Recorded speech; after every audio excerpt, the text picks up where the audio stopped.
오늘은 어버이 주일입니다. 어버이 주일이 되면 우리들은 꽃을 생각하지 않습니까? 그래서 꽃을 달고 저도 이렇게 꽃을 달면서 어버이 주일에 그런 감사와 기쁨을 생각합니다.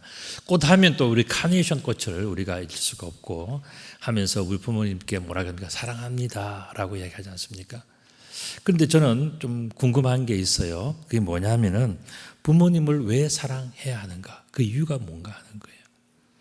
여러분들 아마 대부분의 사람들은 그렇지 않겠지만은 간혹 어버이 날 때만 사랑합니다 하고 카네이션 하나 갖다 주고 끝나는 그런 자녀들은 별로 없겠죠. 그런데 어쨌든 부모님을 사랑해야 하는 이유가 뭔지를 우리가 알아야 될 것 같아요. 여러분들 그 이유가 뭐라고 생각하십니까? 성경을 보면 에베소서 6장 1절 말씀 보면 자녀들아 주 안에서 너희 부모에게 순종하라 이것이 옳으니라 이렇게 이야기했는데 그러면 또 우리 또 질문이 또 생겨요. 뭐냐면 왜 순종해야 되는가? 부모에게 순종해야 되는 이유는 뭔가 하는 거예요. 여러분들 오늘 이런 질문들에 대해서 여러분들은 어떤 생각을 가지고 계십니까? 왜 우리가 부모님께 순종을 해야 되고 사랑해야 되죠? 여러분들에게 뭐 돈을 많이 주고 뭐 낳아주고 길러주고 뭐 여러 가지 이유들이 다 많이 있겠지만은 결정적인 이유가 있어요. 그게 뭔지 아십니까? 그건 바로 부모보다 먼저 태어난 자식은 단 한 명도 없기 때문에 그런 거예요. 부모가 아무리 못 배우고 뭐 힘이 없고 어떻고 저떻고 다 하더라도 부모보다 먼저 태어난 자식은 없는 거예요. 그 자식은 절대적으로 무조건적으로 부모님을 사랑해야 되고 존중해야 되고 인정해야 되는 거예요. 부모는 이처럼 절대적으로 앞선 사람입니다. 이것이 바로 인간적인 질서예요. 자, 여기에서 제가 갑작스러운 질문을 또 하나 드립니다. 그 뭐냐면은 우리들은 왜 예수 그리스도를 믿어야 하는가 하는 그 문제예요. 저는 오늘 본문을 통해서 예수 그리스도를 믿어야 하는 4가지 이유를 설명드리고자 합니다. 그 첫 번째는 뭐냐면은 예수 그리스도의 나심, 탄생에 대해서 우리들은 알아야 되고 우리 본문은 이 이유를 설명해 주심으로써 마태복음이 왜 예수 그리스도를 믿어야 하는지를 우리들에게 설명해 주고 있는 그 이유를 알아야 된단 말이죠. 그 첫 번째가 바로 예수 그리스도의 나심입니다. 보면은 예수 그리스도의 나심은 이러하니라 하면서 예수 그리스도의 나심에 대해서 굉장히 중요한 내용을 우리들에게 설명해 주고 있는데 그의 어머니 마리아가 요셉과 약혼하고 동거하기 전에 성령으로 잉태된 것이 나타났더니 그랬습니다. 여러분들 이 유대인들의 이 성경에 나오는 이 결혼 예식은 굉장히 엄격해요. 그렇게 해서 이제 남자 여자가 자라나서 뭐 부모가 동의하든지 본인들이 그렇게 하든지 간에 이제 정혼하기로 결혼하기로 결정하면 그때서부터는 사실 실제적인 자기의 그 아내 남편이 되어요. 그러나 결혼식을 하기 전에는 절대로 동침하지 않습니다. 동침을 하면 그것은 간음으로 간주가 돼요. 그렇기 때문에 동네 모든 사람들 다 모아놓고 결혼식을 하고 난 다음에 그 다음에 동침을 하고 그렇게 또 가족으로 완전히 살아가는 거예요. 두 가지 그 약혼과 결혼 이 두 가지 과정을 다 거치게 돼 있어요. 그런데 지금 어떻습니까? 요셉과 마리아는 정혼한 상태예요. 그런데 마리아의 배가 임신한 배가 되어버렸잖아요. 이렇게 했을 때에 그의 남편이 되기 위해서 정혼한 요셉의 입장에서 볼 때는 이건 너무너무 이거는 어떻게 설명을 하고 어떻게 받아야 되는 이해할 수 없는 내용들이잖아요. 어떻게 해야 됐을까? 바로 그런 상황에서 오늘 성경은 이야기를 합니다. 하나님의 영이신 성령으로 잉태된 예수 그리스도 이 부분을 이야기하는 거예요. 이 부분을 요셉이 납득이 되겠습니까? 여러분들 이해할 수가 없는 거예요. 그런데 성경은 뭐라 그럽니까? 성령으로 잉태된 예수 그리스도에 대해서 말씀하고 계시단 말이죠. 그 성령이 뭡니까? 결국 하나님의 영이지 않습니까? 하나님이 그렇게 하셨다는 거예요. 이 문제에 대해서 요셉이 얼마나 고민을 했겠습니까? 이것을 다른 말씀으로 드린다면, 표현한다면 뭐냐면 이거는 신적인 질서예요. 우리가 결혼해서 동침을 하고 자식을 낳고 하는 건 인간적인 질서잖아요. 그래서 서열이 딱딱 매겨져 있고 자식이 부모를 앞설 수 없고 부모는 항상 자식보다 먼저 된 자들이고 그런 인간적인 질서가 있단 말이죠. 근데 신적인 질서라고 하는 것은 그것을 뛰어넘는 거예요. 그래서 우리 한번 생각해 볼 때 인간이 손으로 만든 것을 믿느냐 아니면 인간이 스스로 계신 하나님을 믿느냐는 것은 천지 차이입니다. 인간이 손으로 만들었냐 이 문제는 결국 뭡니까? 인간이 몸으로 만들었냐는 거예요. 엄마의 뱃속에서 태어나고 엄마의 또 아빠의 유전자를 타고나고 하는 것은 전부 다 인간이 손으로 만든 것들의 표현이에요. 그런데 하나님은 어떻습니까? 스스로 계시는 하나님이거든요. 여러분들 여호와라고 하는 그 이름은 뭡니까? 스스로 계시는 분이라는 뜻이에요. 스스로 계시다는 거예요. 누가 인간이 손으로 만든 것이 아니라 영원 전부터 영원까지 그냥 스스로 미리 선재하시는 분, 그 뜻이거든요. 이렇게 볼 때에 우리는 손으로 만든 것을 믿느냐, 다른 말로 표현하면 몸으로 만들어진 것을 믿느냐, 사람이 만든 것을 믿느냐, 아니면 스스로 계시는 하나님, 인간을 만드신 하나님, 원래부터 계시는 그 하나님을 믿느냐 하는 것은 하늘과 땅 차이. 이거는 완전히 그냥 다른 문제예요. 서로 비교가 될 수 없는. 그런데 사람들은 착각을 하고 인간의 손으로 만든 것, 인간의 몸으로 만든 것을 훨씬 더 이쁘다, 좋다, 뭐 괜찮다, 다 거기에 대해서는 침을 흘리면서 자랑을 하고 전부 다 자부심을 가지고 다 하는데 결국은 뭡니까? 자기가 경험하지 못한 그 미흡한 부분, 다시 말씀드리면 하나님을 경험하지 못한 그 미흡한 부분 때문에 결국 하나님을 믿지 못하는 어리석음에 빠지게 된단 말이죠. 이렇게 볼 때에 오늘 본문에서 얘기하는 하나님께서 성령으로 잉태하게 하신 예수 그리스도, 이 부분은 인간의 질서가 아닌 신적인 질서를 펼쳐나가시는 그 하나님을 보게 하고 만나게 해주는 그런 내용이라고 볼 수가 있습니다. 이렇게 볼 때에 우리는 지혜롭게 판단을 하고 생각을 해야 돼요. 그게 뭐냐면은 우리는 눈에 보이고 만져지고 느껴지고 내가 고생하고 내가 어떻게 했다고 하는 이 인간적인 부분에서 우리가 모든 초점을 두고 갈 것인가, 아니면은 내가 보지 못했지만은 인간적인 차원보다는 인간적인 질서보다 훨씬 더 높은 차원에 있는 그 신적인 질서에 우리가 관심을 가지고 그것에 대해서 믿음을 가지고 확신을 가지고 살아갈 것인가 하는 이 문제를 우리들은 지혜롭게 판단할 수 있어야 된단 말이죠. 오늘 본문은 뭐를 이야기합니까? 인간적인 질서가 아닌 신적인 질서를 펼쳐가신 그 하나님, 그분이 진짜다라는 것을 마태복음에서 설명하고 있는 것이죠. 하나님보다 먼저 태어난 사람은 단 한 명도 없지 않습니까?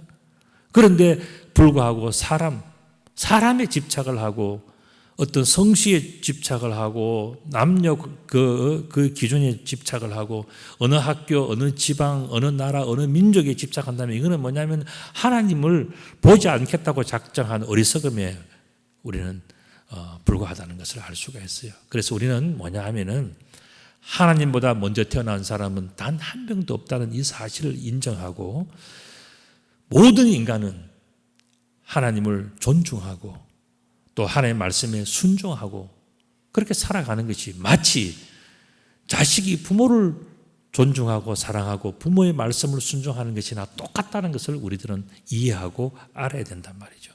왜 여러분들 세상에서 자식과 부모의 관계가 눈앞에서 어른거리면서 다 느낄 수 있게 합니까? 그것을 통해서 하나님을 알라고 하나님께서 우리들에게 가르쳐 주시고 맺어주신 관계가 가족의 관계이지 않겠습니까? 근데 그걸 그냥 그저 육신적인 그러한 것만 몸으로 만들어진 사람의 손으로 만들어진 것에만 집착한다면 그거는 굉장히 인간적인 어떤 질서에만 머물러 있는 영적인 차원을 또 하나님의 차원을 알지 못하는 참 어리석은 삶이라고 볼 수가 있어요. 그래서 우리부터는 이제는 어떻게 하냐면 우리는 항상 육신을 넘어서서 하나님의 관점에서 인간은 누군가를 질문해야 되고 또 그 인간은 하나님의 관점에서 어떻게 살 것인지를 알아야 되고 하나님이 기뻐하시는 그 삶을 살아갈 때 그때에 정말 진정한 자식으로서의 행복과 기쁨과 감사가 있단 말이죠. 그래서 오늘 우리들이 볼 때에 우리들은 하나님은 절대적으로 앞선 그런 하나님이시다, 그런 신이시다는 것을 우리가 늘 고백하면서 이러한 하나님의 권위와 능력으로 이 땅에 보내신 예수 그리스도가 있다면 그분만이 유일한 인류의 소망이 된다. 예수 그리스도가 인류의 유일한 소망이 되는 것은 인간의 손으로, 인간의 계획으로, 인간의 몸으로 만들어진 그런 예수가 아니라 하나님께서 신적인 질서에 의해서 특별하게 만드신 분이기 때문에 우리는 그 하나님의 뜻과 의도와 손길을, 우리들은 인간이 만든 뜻과 의도와 손길보다 훨씬 더 존중하는 것이 뭐냐? 그게 바로 마땅하다는 거예요. 그래서 이것이 바로 우리가 예수 그리스도를 믿어야 할 첫 번째 이유인 것입니다. 여러분들 요한 세바스찬 바하라는 사람이 예수 그리스도를 인류의 소망이라고 하는 그러한 유명한 이 파이프 오르간 그런 곡을 작곡했고 그 다음에 또 그 곡으로 뭐 온갖 악기를 통해서 다 이제 연주가 돼서 유명한 곡이에요. 여러분도 들으면 아 하는 바로 그런 곡입니다. 그림으로 한번 설명을 하신다면 이 예수 그리스도는 남녀노소 흑인 어느 나라 어느 민족 할 것 없이 모든 인류의 소망이 되는 이유는 그는 인간의 손과 인간의 몸으로 만들어진 존재가 아니라 하나님께서 신적인 질서에 의해서 하나님에 의해서 만들어진 존재이기 때문에 예수 그리스도는 우리가 믿고 섬기고 그분을 순종해야 되는 바로 그 이유가 바로 여기 있다는 것입니다. 그래서 우리는 첫 번째는 뭐냐? 인간의 몸으로 태어나긴 하셨지만 하나님께서 성령으로 잉태하게 하신 그 예수 그리스도는 우리가 믿고 섬겨야 할 바로 첫 번째 이유라는 것을 우리는 이 본문을 통해서 분명히 우리가 알 수가 있어야 돼요. 자, 두 번째 이유가 있어요. 본문에. 그 뭐냐면 다윗의 자손으로 오신 예수 그리스도라는 그러한 것으로 설명을 드릴 수가 있습니다. 오늘 보면은 하나님의 약속대로 오신 예수 그리스도를 말씀하시는데 19절의 말씀을 보시면 그의 남편 요셉은 의로운 사람이라 그를 드러내지 아니하고 가만히 끊고자 하여 이 일을 생각할 때에 주의 사자가 현몽하여 이르되 다윗의 자손 요셉아 이렇게 이야기를 했어요. 왜 다윗의 자손이라고 이야기를 했을까요? 그것은 바로 사무엘하 7장 1절부터 나오는 제가 지난번에 말씀을 드렸죠. 다윗 언약이라고 하는 바로 그 부분이에요. 다윗이 너무너무 잘되고 성공해가지고 백향목으로 자기 집을 멋들어지게 짓고 그다음에 그 집에서 그냥 집만 잘 지었겠습니까?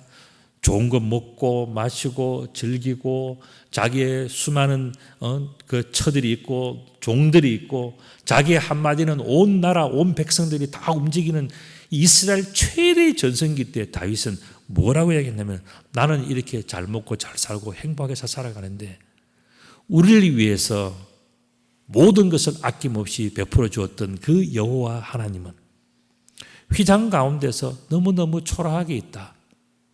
내가 부끄럽다. 그 이야기를 한 거예요. 하나님이 그것을 들으시고 난 다음에 이 다윗에 대해서 미리 다 약속해 주는 그 하나님의 약속, 축복이 뭐냐면은 바로 사무엘하 7장 1절부터 나오는 다윗 언약의 내용이에요. 여러 가지 많은 내용들을 다윗에게 축복해 주는데 그 중에 한 가지가 뭐냐면은 내가 내 몸에서 내 씨를 내 뒤에 세워서 그의 나라를 견고하게 하리라 하는 그 내용이었습니다. 다윗에게는 많은 자식들이 있었어요. 그런데 그 중에서도요, 이 밧세바라고 하는 자신의 아내에게서 태어난 솔로몬이라는 그 아들은요, 참 어떻게 보면은 비운의 아들이에요. 왜냐하면 그의 형은요, 죽었지 않습니까? 그래서 이 밧세바와의 첫 번째 그 관계에서 태어난 그 아들은 죽어버립니다. 그리고 다시 태어난 그 아들이 누구냐면 솔로몬이에요. 그러니까 다윗과 밧세바와 솔로몬의 입장에서 볼 때는 가정에 엄청난 슬픔이 있고 난 다음에 겨우겨우 회복되어진 그 모습이 솔로몬의 탄생이란 말이죠. 솔로몬이 태어났을 때 사람들이 다 좋아했을 것 같습니까? 저 밧세바, 우리의 아내 밧세바를 데려다가 그러니까 저렇게 어려움을 당하지. 하는 모든 사람들이 비웃을 때 솔로몬은 어려서부터 조금씩 자라나기 시작했단 말이죠. 그 세월 동안에 다윗과 바세바는요, 사람들한테 많은 수군거림을 당하면서 그렇게 살아왔어요. 그럼에도 불구하고 이들이 기도하고 이들이 참고 살아왔습니다. 결국은 뭡니까? 솔로몬이 다윗을 이어서 왕이 되지 않습니까? 그게 솔로몬이나 바세바나 다윗이 잘나서 된 줄 아십니까? 결코 그렇지 않아요. 그들은 그럴 능력도 없었고 그렇게 할 수 있는 입장도 아니었습니다. 아무것도 아닌 사람, 모든 사람들이 손가락질하고 비웃는 그 사람을 하나님께서 세워주신 거예요. 하나님께서 솔로몬을 위대하게 만들어 주신 거예요. 그렇게 해서 솔로몬은 위대한 이스라엘의 왕이 됩니다. 그것이 솔로몬이 훌륭해서 그렇습니까? 그게 아니에요. 여호와께서 다윗에게 하신 약속, 내가 내 몸에서 내 씨를 내 뒤에 세워서 그의 나라를 견고하게 하리라고 하는 여호와의 약속이 있었기 때문에 솔로몬은 나중에 그 축복을 누리게 된 거예요. 이렇게 볼 때 인간의 시간은 짧지만은 하나님의 시간은 영원하다는 것을 알 수가 있습니다. 다윗은 그렇게 살다가 죽었지만은 나이가 들어서 장수해서 죽고 난 다음에 그 다음의 문제를 어떻게 합니까? 그 문제를 하나님이 도와주십니다. 영원하신 하나님. 오래전에 다윗에게 약속하신 그 하나님은 솔로몬과 르호보암과 그 이후에도 지켜주셨고 결국 다윗의 후손에서 어떻게 됩니까? 예수 그리스도가 태어나지 않습니까? 하나님은 한 번 약속하신 그 약속을 이루시기 위해서 영원토록 잊지 않으시고 그들에게 그 약속을 지키기 위해서 하나님은 축복하시고 함께 하셨다는 것이 얼마나 큰 축복입니까? 여호와께서 함께 하신다고 하는 이 임마누엘의 축복이 바로 그러한 축복인 거예요. 엄청난 축복을 받았습니다. 또한 우리는 생각해 볼 수가 있어요. 그게 뭐냐면은 인간이 아니심으로 영원하신 하나님께서 이미 약속하신 대로 보내신 분이 예수 그리스도시라면, 영원하신 하나님 그분이 예수 그리스도를 보내셨다면 우리는 하나님의 약속을 믿고 예수 그리스도를 구주로 섬기하는 것은 너무나 마땅한 것 아니겠습니까? 이것이 바로 우리가 예수 그리스도를 믿어야 할 두 번째 이유예요. 자, 이제 세 번째 이유가 있습니다. 그게 뭐냐면은 인류의 속죄를 위해서 오신 예수 그리스도 그분에 대해서 본문을 설명하고 있어요. 21절 말씀 보면 아들을 낳으리니 이름을 예수라 하라 그랬어요. 우리는 전부 다 당신은 누구를 믿습니까? 하면 우리는 하나님과 예수 그리스도, 하나님 보내신 이 땅에 오신 하나님, 예수 그리스도를 믿습니다 할 때 그 예수가 누구냐 하는 문제예요. 여러분들 예수라는 이름을 잘 알고 계시는데 설명하라 하면 예수에 대해서 잘 못할 수가 있어요. 오늘 분명하게 제가 말씀을 드립니다. 예수라는 이 이름은요, 헬라어로 이에수스라고 하는 단어예요. 그런데 이 단어는 영어로 한다면요, 우리가 지저스 이렇게 얘기를 하지만 실제로의 그 예수라는 지저스라는 이름은 어디서부터 왔냐면은 조슈아라고 하는 단어에서 왔어요. 이 조슈아라고 하는 단어는 뭐냐면은 히브리어로는 요수아라는 뜻이에요. 여러분들 우리가 예수님을 생각할 때 이제부터 뭘 생각해야 되느냐? 잘 모르겠으면 요수아를 생각하라는 거예요. 요수아. 예수님은 요수아라는 이름이에요. 요수아는 이름입니다. 요수아는 누군가? 그는 누구라고요? 가나안 땅을 정탐했던 사람 중에 한 명입니다. 12지파 중에서 대표자들을 뽑아서 12명을 정탐을 시켰죠. 그때 정탐했던 사람 중에 한 사람이 젊은 여호수아예요. 여호수아와 갈렙은 정탐하고 나서 아주 긍정적인 보고를 하고 긍정적인 그런 생각과 행동을 가지고서 이 땅은 여호와께서 우리 주신 건 맞다. 너무너무 좋은 것을 우리 주셨으니까 이제는 차지만 하면 된다라고 이야기했던 사람이 여호수아와 갈렙이에요. 그런데 10명이라고 하는 다수. 우리 어제 저녁에도 어느 당에서 투표했다. 그런데 저는 잘 보지도 못하고 별로 정치에 대해서 저는 그리 관심은 없어요. 그냥 한국 교회가 잘 됐으면 좋겠다. 저는 그게 제 마음이고 한국 교회가 세계 복음화에 정말 쓰임 받았으면 좋겠다 하는 그 마음이 저는 그게 전부예요. 그런데 앞으로도 우리가 예전에도 대통령 선거나 국회의원 선거할 때 다 투표해서 뭡니까? 결국 숫자 따지자. 몇 명이 몇 표를 얻었냐 졌나 이거 가지고 따진단 말이죠.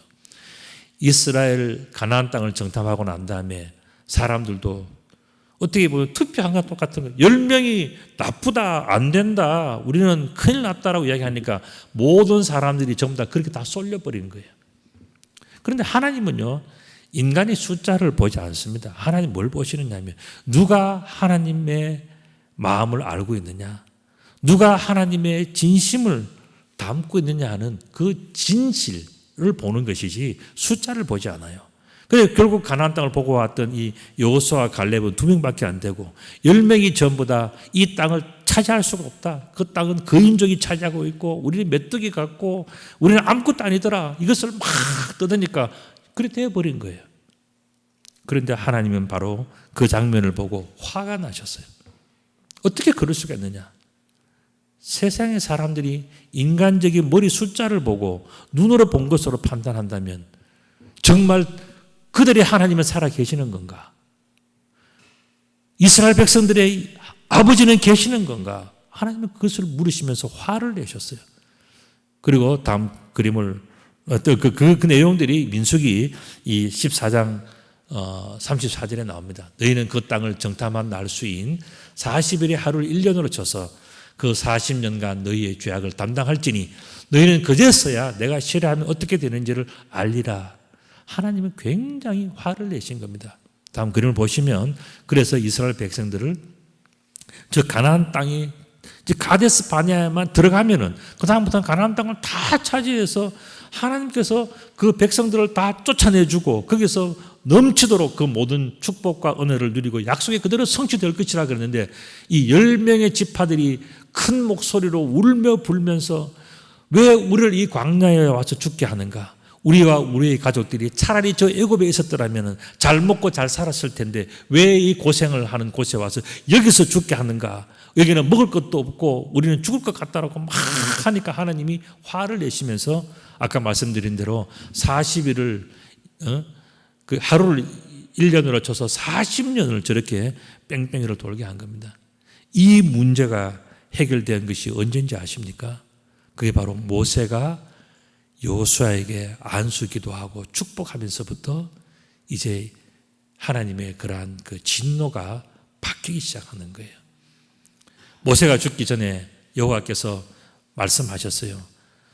여호수아를 데려다가 그에게 안수하고 너의 그 모든 것을 다 승계하게 해라. 여호수아는 모세의 시종 눈의 아들이에요. 종의 아들입니다. 신분이 종의 아들이에요. 그런데 여호와께서 이 종의 아들을 축복해 주고 왜 그랬습니까? 여호수아는 가나안 땅을 보고 40년 전에 가나안 땅을 봤을 때에 가슴을 치면서 아파했어요. 여호와께서 우리들에게 주신 것이 맞습니다. 여호와께서 주신다면 그분이 반드시 이룰 것이며 하는 하나님 아버지 여호와에 대한 확신을 가지고 있었단 말이죠. 하나님은 40년이 지날 동안에 그것을 기억하고 계셨어요. 그 장면을 잊지 않으셨어요. 그리고 모세가 자신의 역할을 다할 때 하나님은 어떻게 하십니까? 여호수아를 축복해 주시면서 지명해서 불러서 여호수아에게 그 모든 모세의 축복을 이어가게 하셨단 말이죠. 여러분들 이 여호수아는요 모세로부터 축복을 이어받기만 한 게 아니었어요. 어떻게 한지 아십니까? 나중에 모세가 죽고 난 다음에 정말로 가나안 땅을 차지하게 됩니다. 요단강을 넘어서 가나안 땅을 진격할 때 제일 앞장섰던 사람이 누구냐? 여호수아예요. 강이 범람했었습니다. 그런데도 여호수아는요 담대하게 그 강을 들어섰고 발을 디디는 순간에 요단강이 물이 줄어들기 시작한 겁니다. 그래서 이 이스라엘 백성들이 가나안 땅을 들어간 이게 뭡니까? 믿음의 힘이에요. 아버지를 믿고 순종하는 여호와의 믿음을 우리가 볼 수 있지 않습니까? 그래서 가나안 땅을 차지하는 그 모든 일에 앞장선 사람이 바로 여호수아라는 믿음의 아들이었어요. 혈육으로 본다면은 눈이라고 하는 모세의 시종 눈이라고 하는 종의 아들이었지만은 믿음의 아들로서 여호와의 자녀로 살아갈 때 하나님은 이 여호수아를 축복해 주시고 지도자로 세워서 엄청난 일을 이루게 하신 겁니다. 여호수아가 가나안 땅에 들어가고 난 다음에 이 가나안 지역의 첫 성이 뭔지 아십니까? 바로 여리고성이에요. 여리고성을 무너뜨릴 때에 어떻게 했습니까? 여호수아는 많은 군대와 좋은 무기로 여리고성을 무너뜨린 게 아니에요.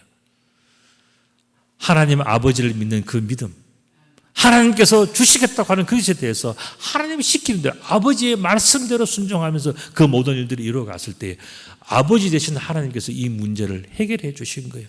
여호수아가 이 성을 무너뜨린 게 아니에요. 여호와 하나님, 여호수아의 아버지, 이스라엘 백성의 아버지 되신 여호와께서 이 모든 문제를 다 해결해 주었단 말이죠. 그래서 여리고 성은 무너지고 이스라엘 백성들은 가나안 땅을 점령하면서 이스라엘 백성들이 그 어마어마한 이스라엘 그 본토, 그 거인족들, 히위 족속과 또 뭐 브리스 족속이나 이런 뭐 대단한 가나안 족속들을 다 물리치고 가나안 땅을 여리고 성을 점령했다 그러니까 사람들이 전부 다 겁에 질려서 도망가기 시작한 것이 이게 바로 성경. 그래서 이스라엘 백성들은 가나안 땅을 쉽게 점령한 거예요. 만약에 40년 전에 그들이 그런 믿음으로 여호수아를 따라서 그렇게 했더라면은 그때의 고생도 안 하고 이루어질 그 일을 사람들이 믿지 않음으로써 여호와 하나님을 신뢰하지 않음으로써 그들은 엄청난 고생만 한 40년을 광야에서 지냈단 말이죠. 이 모든 일들은 여호수아를 통해서 이루어진 일이에요. 여러분들 이 장면은 무엇을 연상하게 합니까? 결국 약속의 땅인 가나안을 정복한 여호수아는 인간의 죄의 문제를 해결하신 예수 그리스도의 하나의 모델인 것을 이야기를 해주고 있습니다. 예수 그리스도는요, 이 땅의 모든 일들을 하시기 위해서 하나님의 대리자로 이 땅에 오신 분 아니겠습니까? 그래서 하나님께서 원하시는 그 문제, 하나님께서 원하시는 것이 뭡니까? 여러분들 신약 성경을 우리가 보면서 우리가 공통적으로 이야기하는 것이 뭐냐면 제일 중요한 핵심 주제는 하나님의 나라예요. 우리가 어떻게 하나님 나라에 들어갈 수 있느냐, 우리의 죄인들이 어떻게 하나님께 갈 수 있느냐, 그 문제에 대해서 설명해 주는 것이 성경의 핵심이라고 본다면 결국 인간의 죄의 문제를 해결하신 예수 그리스도는 바로 가나안 땅, 하나님의 약속하신 가나안 땅에 들어갔던 여호수아와 같은 분이 예수 그리스도인 것을 말씀해 주시는 거예요.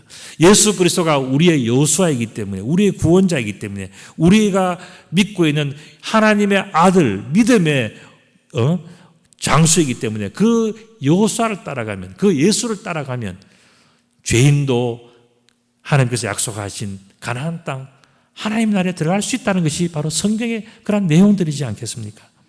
이렇게 볼 때에 인간의 죄의 문제를 해결하신 예수 그리스도, 이것이 바로 우리가 예수 그리스도를 믿어야 할 세 번째 이유인 거예요.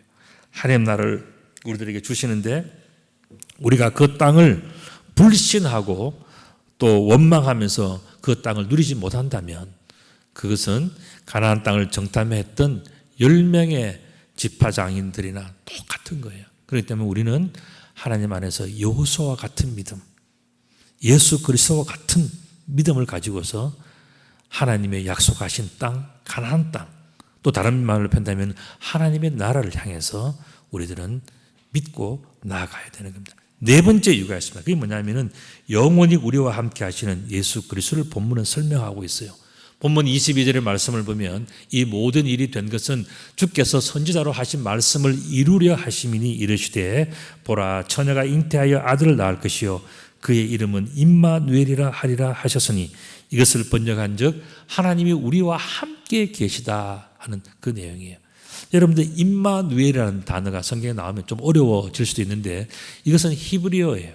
임마누엘이라고 하는 것은 하나님이 우리 엘로힘이 우리와 함께 하시다. God with us라고 하는 그런 내용이에요.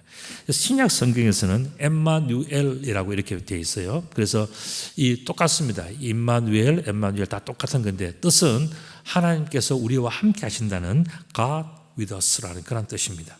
자, 그렇다면 하나님께서 우리와 함께 하신다는 이 약속을 하나님께서는 이제 분명히 지키신 거예요. 예전에서부터 하나님께서는 말씀하시고 특별히 다윗에게 언약을 하셨던 그 하나님은 다윗은 죽고 그 아들이 죽고 그 후대가 죽고 다 하셨지만 영원하신 하나님은 잊지 않으시고 기억하시면서 그 약속을 다 지켜내셨지 않습니까? 이것은 무엇을 이야기합니까?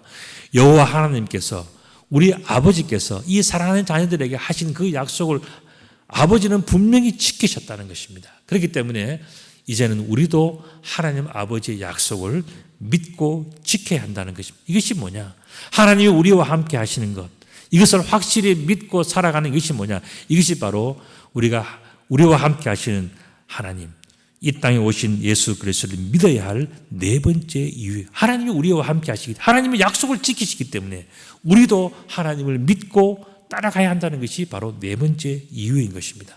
그 상황을 오늘 본문에서는 요셉의 믿음과 실천을 통해서 우리들에게 보여주셨어요.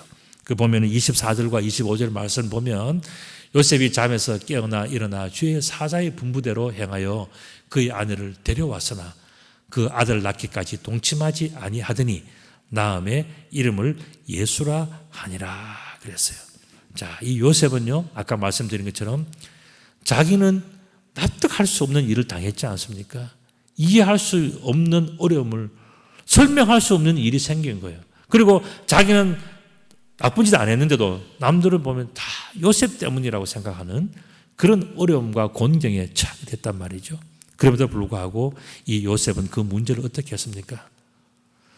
하나님을 만나고 하나님께서 보내신 가브리엘 천사를 만나고 난 다음에 하나님이 살아계시다는 것을 확실히 확신하고 난 다음부터는요, 사람들의 말과 눈치를 보지 않았어요. 어떻게 했습니까? 하나님 말씀에 순종하는, 하나님을 아버지로 고백하고 그 아버지의 뜻을 따라가는 사람으로 확고한 믿음의 사람으로 확정되어졌단 말이죠. 그래서 이 요셉은 사람들의 그런 논리와 의학적인 기술과 무슨 그런 것이 아니라 뭡니까? 하나님의 말씀을 내 아버지께서 자녀에게 주시는 말씀으로 믿고 그 말씀대로 참고 기다리면서 하나님의 뜻이 이루어지기까지 모든 일들을 다 인내했단 말이죠. 그래서 하나님께서 이름을 예수라 하라 했기 때문에 이 요셉은 아버지의 뜻대로 이 자기에게 다 육신의 몸에서 이 마리아의 몸에서 태어났지 않습니까? 그럼에도 불구하고 이 아들의 이름을 뭐라고 했냐면 예수라 했단 말이죠. 예수가 다른 이름은 뭐라고요? 여호수아라 그랬습니다. 그 말은 뭡니까? 요셉은 생각하는 거예요. 그 옛날에 이스라엘 백성들이 믿지 않고 여호와 하나님을 아버지로 믿지 않고 잘못되었을 때에 그들은 40년 동안에 고생하면서 그 40년이 지나고 난 다음에서 깨달은 것이 뭡니까? 우리가 아버지의 말씀을 순종하지 않았구나. 아버지의 말씀을 순종하지 않으니까, 여호와 하나님 아버지의 말씀 순종하니까 이렇게 고생하는구나 하는 것을 알았지 않습니까? 그와 같은 믿음과 생각으로 요셉은 생각합니다. 내가 인생에서 가장 지혜롭고 행복한 것은 뭐냐? 내가 오늘 여기에서 내가 여호와 하나님을 나의 아버지로 믿고 그분께서 나에게 말씀하시고 그분께서 계획하신다면 내가 인간적으로 납득이 안 되고 이해가 안 되고 받아들일 수 없는 많은 부분들이 있다 할지라도 나는 여호와가 나의 아버지이시니까 나는 그것을 그대로 아멘으로 받겠다. 이게 뭐냐? 요셉의, 마리아의 아내 요셉의 믿음이에요. 그래서 요셉은 그 믿음을 그대로 실천하게 됩니다. 이렇게 볼 때에 요셉의 믿음과 실천, 이것은 결국 뭐겠습니까? 하나님 아버지를 향한 신뢰예요. 내가 똑똑해서 믿는 게 아니에요. 신앙생활은요, 내가 똑똑하고 대단하고 내가 뭘 많이 알아서 믿어지는 그런 것이 아니에요. 내가 이해할 수 없는 부분, 내가 납득할 수 없는 그런 부분들이 있지만은 여호와는 내가 태어나기 전부터 계셨던 그런 나의 아버지, 영원하신 분이기 때문에 그분에 대해서 전적으로 신뢰를 할 때 내가 진정으로 지혜롭고 은혜로운 인생을 살아갈 수가 있는 거예요. 오늘 보면은 요셉은 바로 그와 같은 삶을 살았습니다. 오늘 이 본문을 통해서 우리들에게 보여주시고 가르쳐 주는 것이 뭐겠습니까? 그것은 바로 우리들도 이제는 하나님 아버지를 향한 우리들의 믿음과 실천을 드릴 때가 바로 지금이다라는 것입니다. 여러분들 믿음이라는 것은 here and now, 바로 그 문제, 지금 여기에서 내가 어떻게 하느냐 하는 바로 그 문제예요. 그래서 하나님의 약속을 내보다 먼저 나신 아버지께서 뒤늦게 되어진 나에게 주시는 말씀이라면 내가 이해하지 못하여도, 내가 깨닫지 못하여도, 내가 경험하지 못하여도 그 말씀을 그대로 순종하는 여호수아와 또 이 마리아의 남편 요셉과 같은 그런 믿음으로 살아가는 이 행복한 자녀의 믿음, 그 믿음이 바로 하나님 아버지께서 원하시는 믿음인 것을 알고 오늘날 이제 우리는 뭐냐, 내가 바로 오늘날의 여호수아이고 오늘날의 요셉이고 오늘날의 마리아인 것을 알고 그렇게 살아간다면 여호와 하나님은 우리의 진정한 아버지로서 우리들을 한없이 축복해 주실 것입니다. 그와 같은 축복과 은혜를 누리며 살아가시는 귀한 성도님들 다 되시기를 우리 주님의 이름으로 축복합니다. 아멘. 아버지 하나님 참 감사합니다.